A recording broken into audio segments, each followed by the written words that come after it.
Welcome to MSL Stories. Friends, if you don't mind, please subscribe to my channel.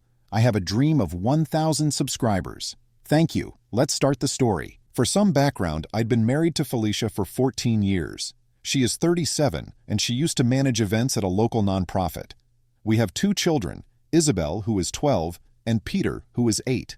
Our family life on the surface seemed comfortable. We weren't overly wealthy, but we had a tidy home, 2 cars, and enough savings to cover emergencies. Felicia and I met at a friend's birthday party many years ago, bonding over an interest in volunteer work and traveling.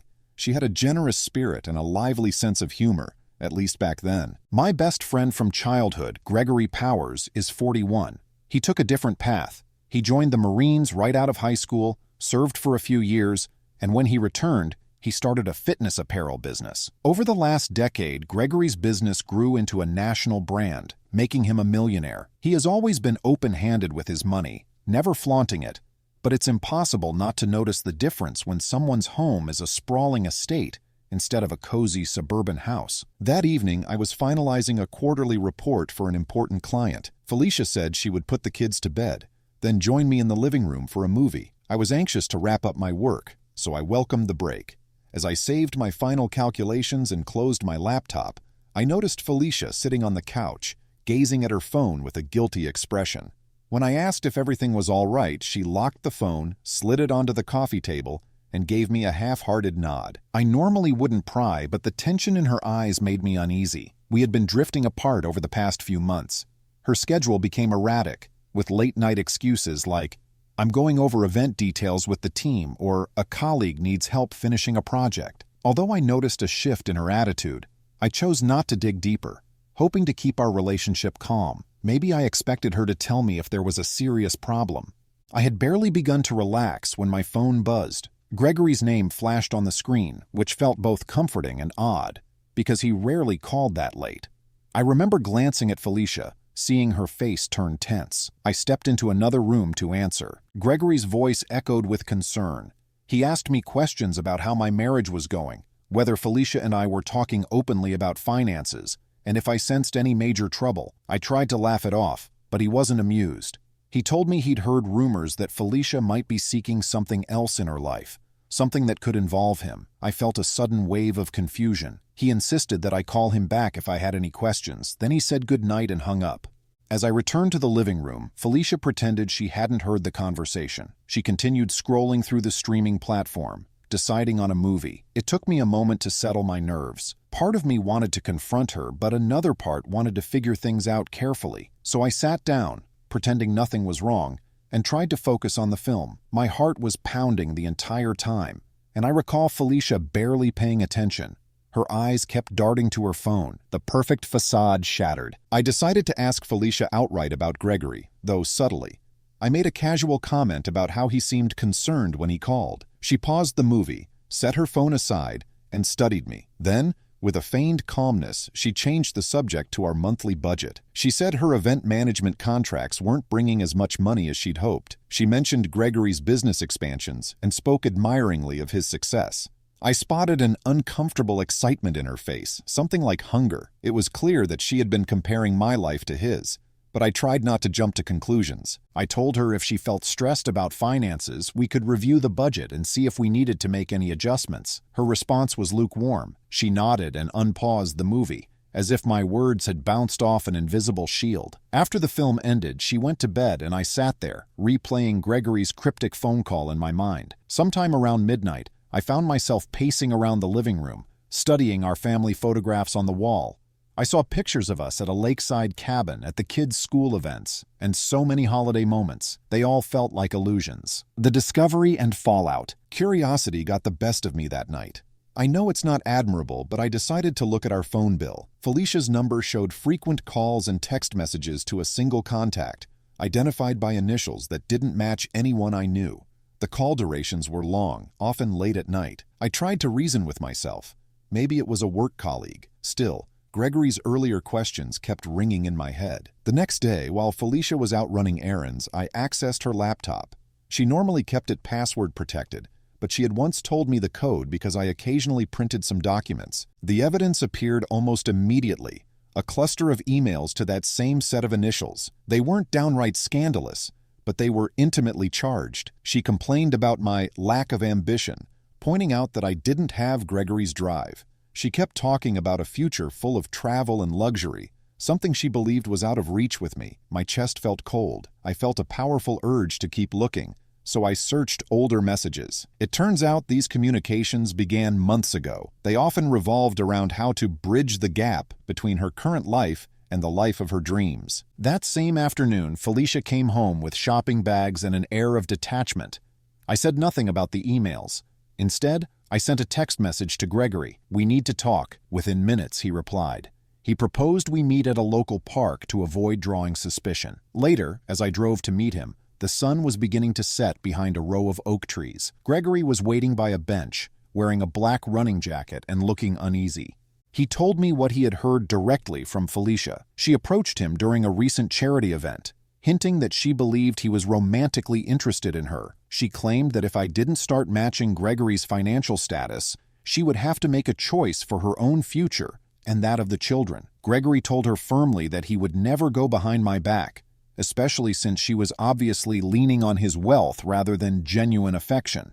He said he felt uncomfortable. He insisted that I had the right to know. I appreciated his honesty, but my emotions were a tangled mess.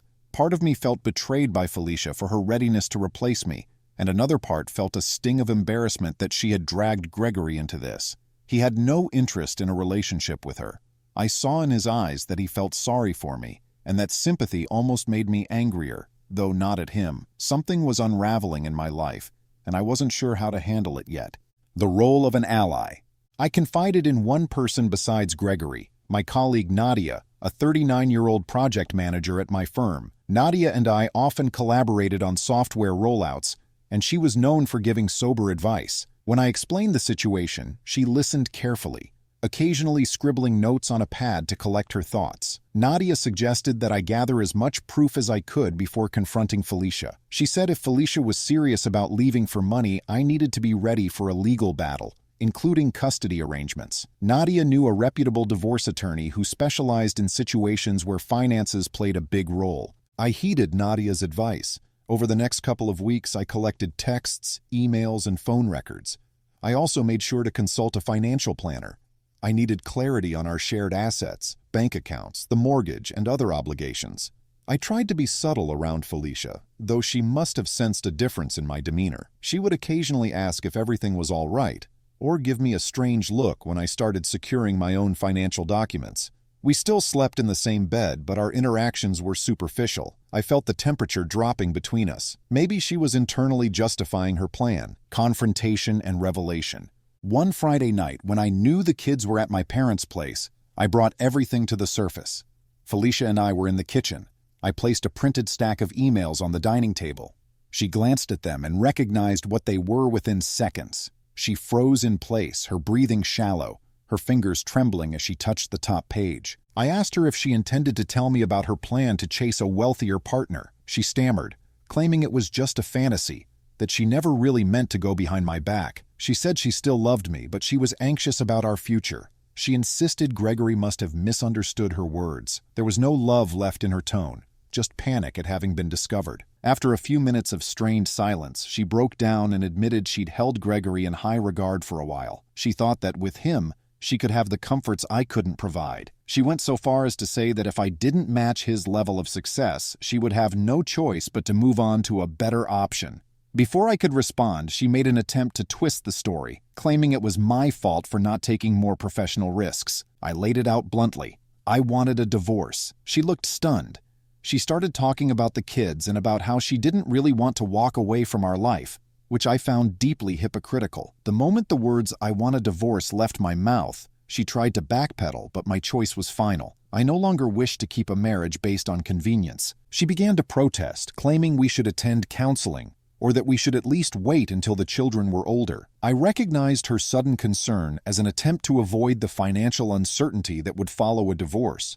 I refused, told her I knew enough to see that she was only calculating resources. I felt an intense surge of anger, and I told her to find somewhere else to stay until we had a proper arrangement. Public exposure and the aftermath. Over the next few days, Felicia tried to maintain a facade around the neighbors and our relatives, hoping no one would discover the reason for our separation. She moved to her mother's house temporarily, and I made it clear she couldn't return without a legal agreement in place. Word spread quickly in our social circle, partly because Gregory felt compelled to explain the situation whenever Felicia tried to spin a false narrative about him leading her on. My parents, who are both retired school teachers, were furious at the mere suggestion that Felicia was trying to chase money at the expense of the family. They offered their unconditional support, even helping me sort out care for the kids on the days I had to work late. Isabel and Peter sensed that something big was happening. I explained to them in an age-appropriate way that their mother and I had serious disagreements. I promised them that no matter what, I would be there for them. Felicia, on the other hand, seemed more concerned about her own image. She gave vague explanations to the kids, never admitting her real motives. Whenever they visited her at her mother's place, Felicia would try to paint me as the one who had ended everything impulsively. Her mother wanted an explanation too. Felicia chose not to share the full story, so I occasionally received hostile phone calls from her side of the family, accusing me of giving up on a perfectly good marriage. I refused to provide them with the details. They could believe whatever they wanted. Moral dilemmas and legal fallout. I reached out to the divorce attorney Nadia had recommended, a woman named Teresa Fletcher, who was 45 and specialized in high-conflict separations. Teresa advised me to maintain composure around Felicia and to keep documenting any attempt she made to coerce me into a settlement. She emphasized that custody battles can become messy if the other side feels cornered. Teresa saw Felicia's pattern as a strategic push for spousal support, possibly a significant share of the assets.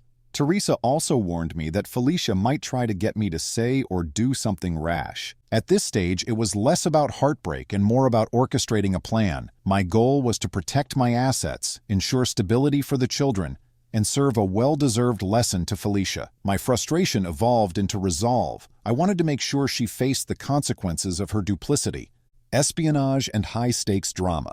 Shortly after Felicia moved out, I uncovered a new twist. Through some subtle checks on her activities, monitoring social media posts, cross-referencing mutual friends, I discovered that the person Felicia had been emailing was not just a random prospect, but a local realtor named Neil Rhodes. She had initially tried to attach herself to Gregory, but when that failed, she pivoted to Neil. The emails revealed that Neil had been promising her a gateway to a more lavish lifestyle.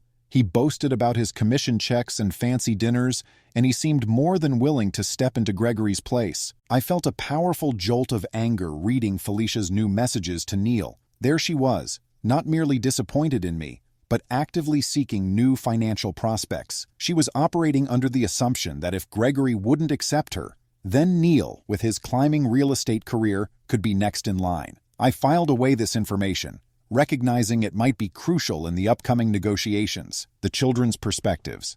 Isabel is at a delicate age. She asked me if her mom's move was permanent. Peter is too young to grasp the complexities, but Isabel suspects Felicia might not return. I made an effort to assure them that both parents still love them, but life can sometimes shift in unexpected ways. They saw Felicia on weekends, but it was always at her mother's house. Neil was never introduced to them directly, at least not during those first few months.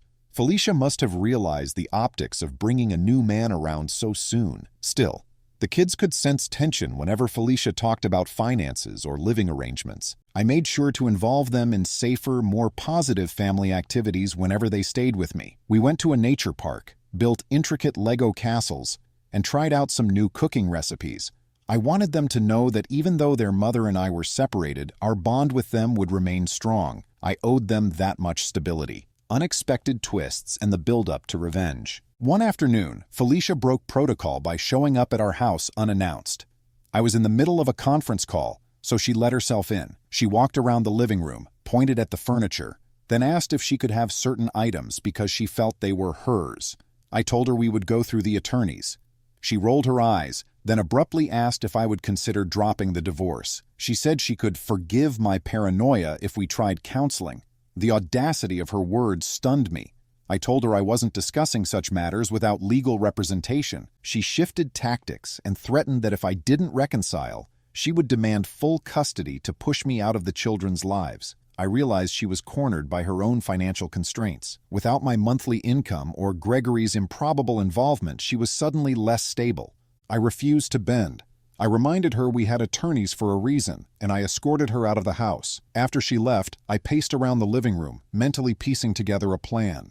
I wanted more than a clean break. I wanted a scenario where her betrayal would be unmistakably revealed. Her attempts to spin the story needed to be dismantled in a public, definitive way. Some might call it vengeful, but I saw it as justice for the chaos she was causing. Intertwining stories of redemption and alliances. During this period, Gregory was supportive, offering resources and even introducing me to a well-connected private investigator named Ralph Crane, who was 50. Ralph had a reputation for being thorough and discreet. I asked him to find out if Felicia was actively planning to move in with Neil, because that would validate her real motives in court. Ralph discovered Felicia had a few secret bank accounts, presumably for funneling money that Neil was helping her set aside. He found that Felicia and Neil were looking into listing new properties, presumably with the hope of buying something under Neil's name. Meanwhile, Nadia stepped in with emotional support. She showed me ways to keep my thoughts clear and not let the situation harm my performance at work. She even recommended a therapist who specialized in high-conflict divorces, though I wasn't ready to see a professional yet.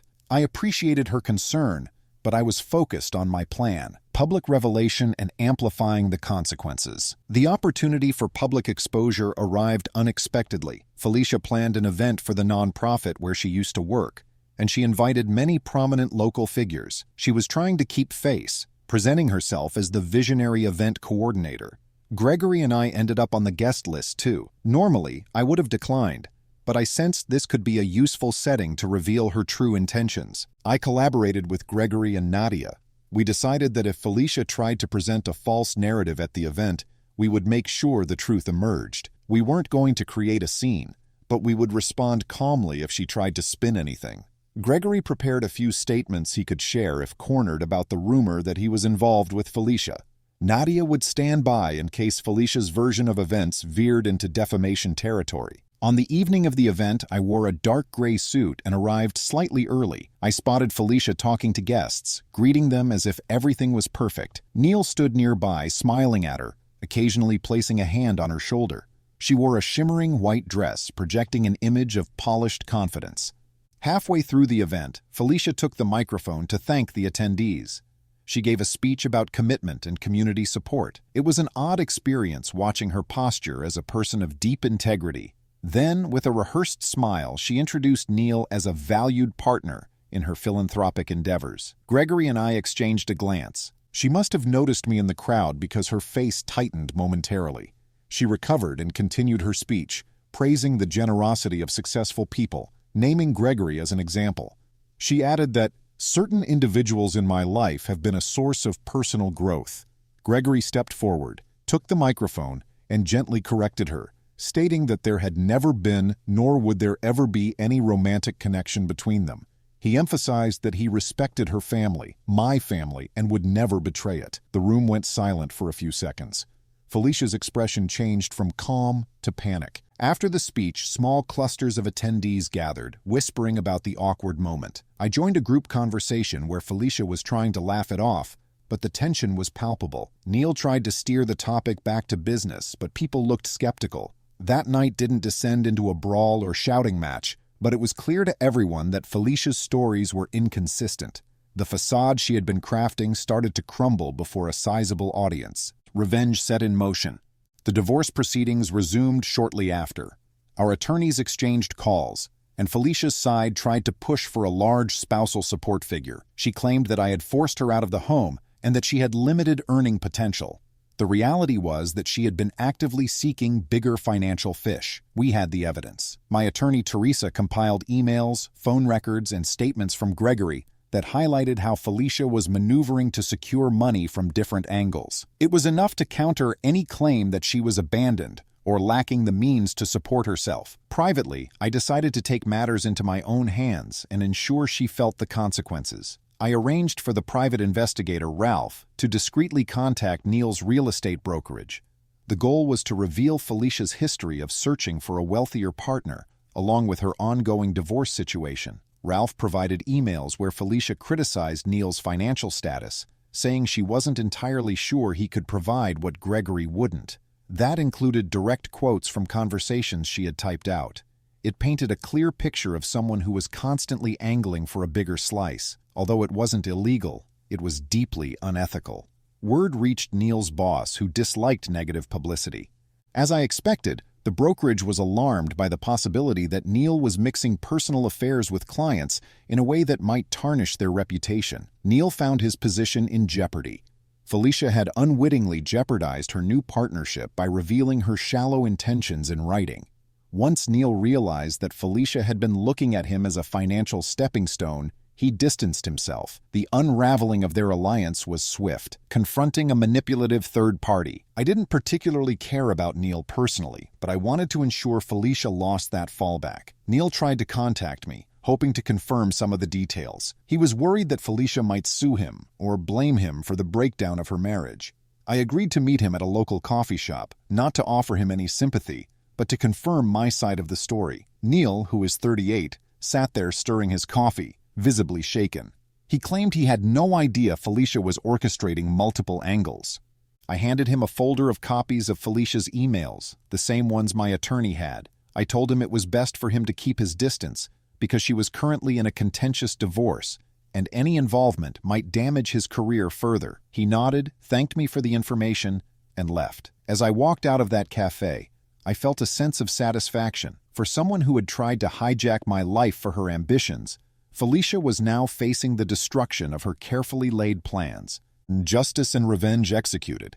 In court, Felicia tried to argue that I was a negligent spouse, that I lacked ambition, and that I had forced her into financial instability. Teresa countered with records of Felicia's double dealings, including her abrupt pivot toward Neil once Gregory dismissed her. We made sure the judge understood that Felicia's actions weren't rooted in necessity.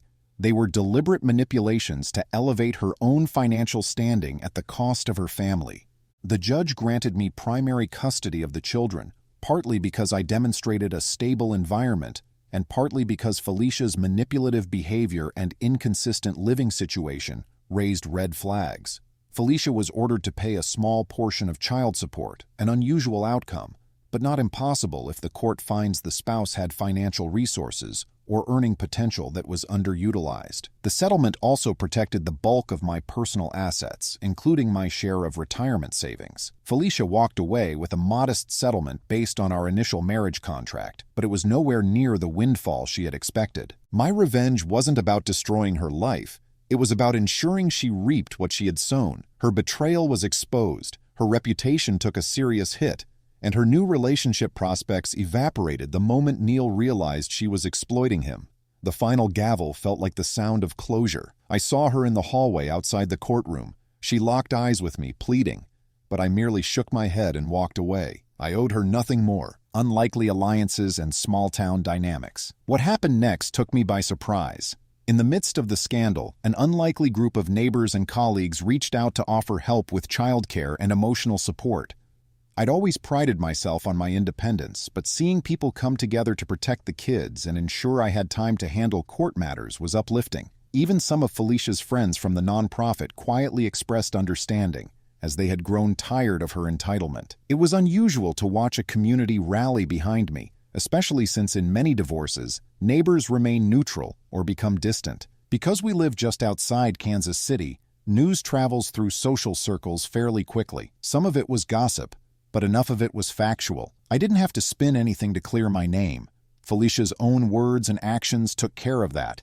If there was ever a moment she felt a flicker of regret, I believe it happened when she realized she had very few people left in her corner. The aftermath and healing. In the weeks that followed the divorce, I focused on reorganizing my life.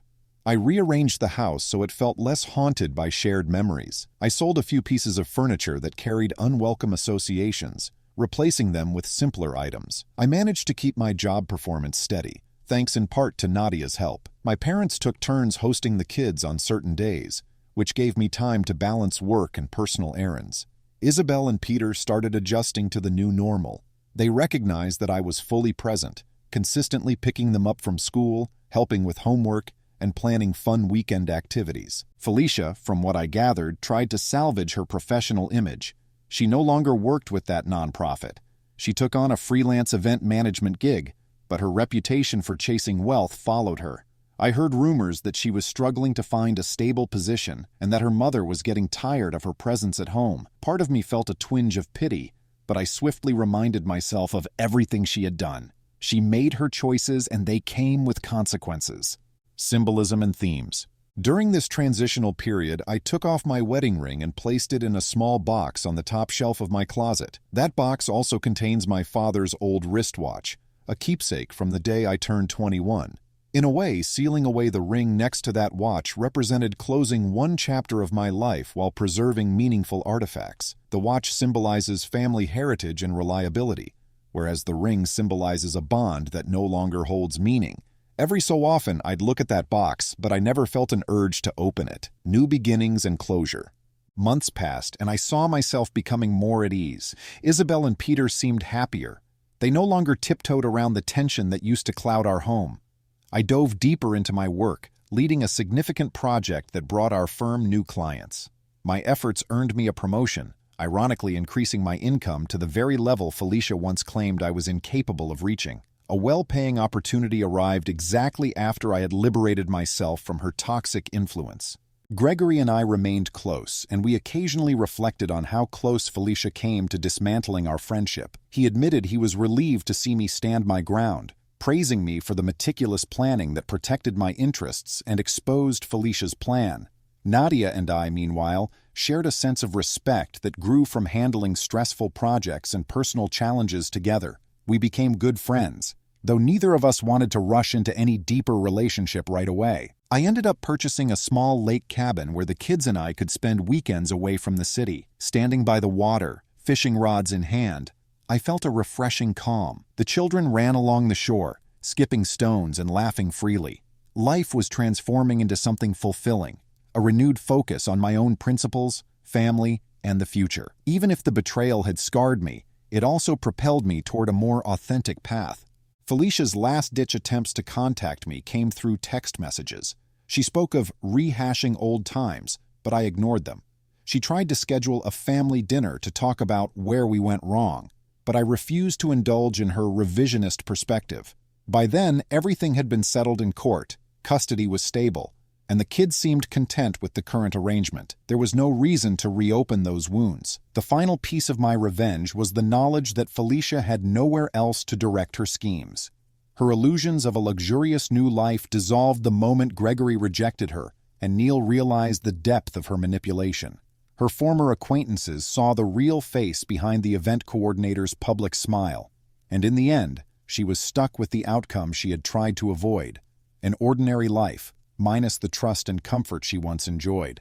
I have no interest in watching her downfall further. It's enough to know I safeguarded my home, kept my children's well-being intact, and ensured my voice was heard. All that remains is to move forward. Thank you, friends.